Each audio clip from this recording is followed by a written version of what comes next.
یا ایھا الذین آمنوا اذکروا اللہ ذکرا کثیرا، اے ایمان والو کثرت کے ساتھ اللہ کا ذکر کرو۔ ذکر یاد کرنے کو کہتے ہیں، اور یاد کرنا یہ ہے کہ اللہ جل شانہ سے غافل نہ ہوا جائے۔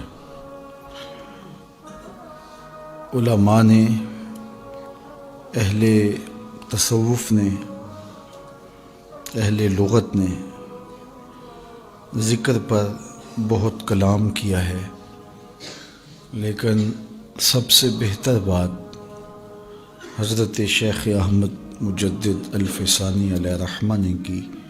حقیقت الذکر رفع الغفلہ، فرماتے ہیں کہ ذکر کی حقیقت یہ ہے کہ غفلت زائل ہو جائے۔ تو آپ غفلت میں نہیں ہیں تو آپ ذاکر ہیں۔ ذکر لسان کا ہو یا آپ کے دھیان کا ہو، آپ کے خیال کا ہو، آپ کی پاکیزہ سوچ بھی ذکر کہلائے گی۔ کسی دکھی کی مدد کرنے میں آپ مصروف ہوں گے تو وہ بھی کیفیت ذکر ہوگی۔ قرآن مجید کی تلاوت بھی ایک ذکر ہے۔ تو آپ جب غفلت میں نہیں ہوں گے تو پھر آپ گفتگو کر رہے ہیں تو تب بھی ذاکر ہیں، خاموش ہیں تو تب بھی ذاکر ہیں، خیال اور وہم کی سوچیں پاکیزہ فکر کی طواف میں ہیں تو پھر بھی ذکر ہے۔ آپ اللہ کی قدرت کو، اس کے عجائب کو دیکھ رہے ہیں تو پھر بھی ذکر ہے۔ آپ کی سوچیں، آپ کے وہم، آپ کے خیالات سب کچھ ذکر کے زمرے میں آئیں گے جب رفع غفلت ہو جائے گی۔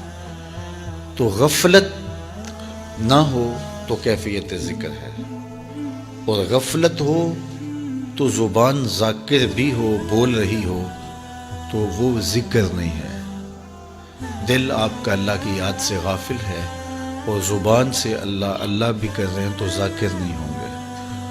جس طرح کہ فرمایا گیا کہ کھیلتے ہوئے دل کی دعا اللہ قبول نہیں کرتا۔ کھیلتا ہوا دل کیا ہے؟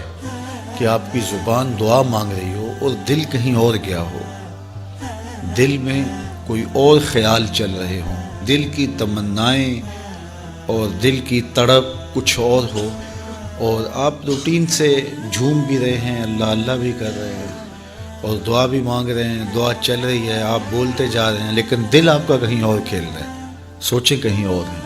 جس کو کہتے ہیں قلب لاہن، کھیلنے والا دل۔ تو کھیلنے والے دل کی دعا اللہ قبول نہیں کرتا۔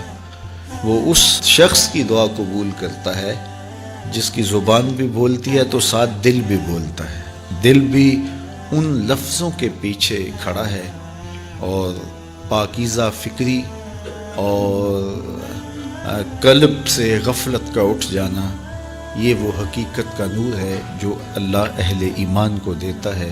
آپ کو کیسے پتہ چلے گا کہ میرے دل میں نور پیدا ہو رہا ہے؟